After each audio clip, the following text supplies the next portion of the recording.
राहुरी नगर पाथर्डी मतदारसंघाचे आमदार शिवाजीराव कर्डिले हे शस्त्रक्रियेच्या घेतलेल्या विश्रांतीनंतर आता पुन्हा एकदा ॲक्शन मोडवर आले असून त्यांच्या जनता दरबाराला पुनश्च प्रारंभ झालाय। हॅलो, मी आमदार कर्डिले बोलतोय। तोच आवाज आणि तीच कामाची पद्धत। 2 महिन्याच्या प्रतीक्षेनंतर पुन्हा एकदा जनता दरबाराच्या माध्यमातून सर्वसामान्य जनतेला अनुभवायला येणार असून आमदार शिवाजीराव कर्डिले यांच्या जनता दरबाराच्या माध्यमातून सर्वसामान्य जनतेचे प्रश्न वेगाने मार्गी लागण्यास पुनश्च प्रारंभ झालाय।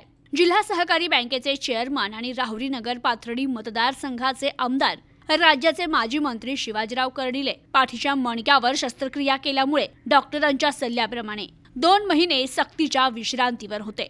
आमदार कर्डिले जरी डॉक्टरांच्या सांगण्याप्रमाणे घरी थांबून होते तरी मतदारसंघातील सर्वसामान्य जनतेच्या संपर्कात राहून फोनद्वारे कार्यकर्त्यांचे प्रश्न जाणून घेत तितक्याच तत्परतेने संबंधित विभागाच्या प्रशासकीय अधिकारी कर्मचाऱ्यांशी संपर्क साधून त्या प्रश्नांची तात्काळ सोडवणूक देखील करत होते। तर आता पुन्हा एकदा जनता दरबाराच्या माध्यमातून मतदारसंघातील सर्वसामान्य जनतेच्या प्रश्नांची त्वरित सोडवणूक व्हावी म्हणून गेल्या 30 वर्षांपासून अखंडितपणे सुरू केलेला जनता दरबार रविवारपासून पूर्ववत सुरू करण्यात आलाय। जनता दरबारच्या माध्यमातून आमदार शिवाजीराव कर्डिले पुन्हा जनसेवेत सक्रिय झाल्याची माहिती मिळताच रविवारी सकाळीच मोठ्या संख्येने मतदारसंघातील नागरिक आमदार कर्डिले यांच्या निवासस्थानी पोहोचले आणि सुरू झाला विविध प्रश्नांच्या सोडवणुकीचा सिलसिला।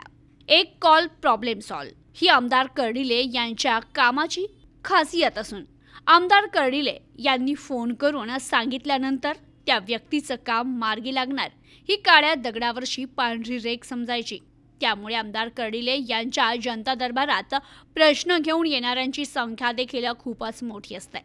आमदार कर्डिले डॉक्टरांच्या सांगण्याप्रमाणे 2 महिने विश्रांतीवर असताना युवा नेते अक्षय कर्डिले यांनी देखील जनता दरबाराच्या माध्यमातून मतदारसंघातील नागरिकांचे प्रश्न प्राधान्याने सोडवले।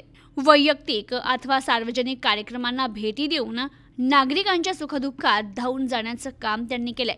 तरुणांबरोबरच ज्येष्ठांचा सन्मान करत विकास कामांचा पाठपुरावा करीत प्रलंबित कामे त्यांनी प्राधान्याने मार्गी लावली। तरुणांचं संघटन वाढवलं, मोठा लोकसंपर्क वाढवला। त्यामुळे आमदार कर्डिले यांच्या गैरहजेरीत युवा नेते अक्षय कर्डिले यांनी देखील आपली जबाबदारी अगदी सक्षमपणे पार पाडल्याचं या निमित्त दिसून आलं।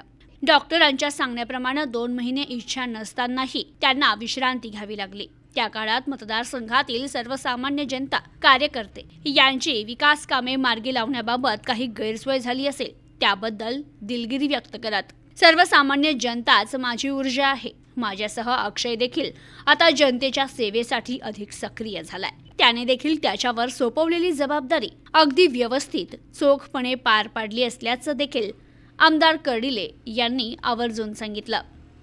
प्रतिनिधी मयूर मुखेकर, न्यूज टुडे 24।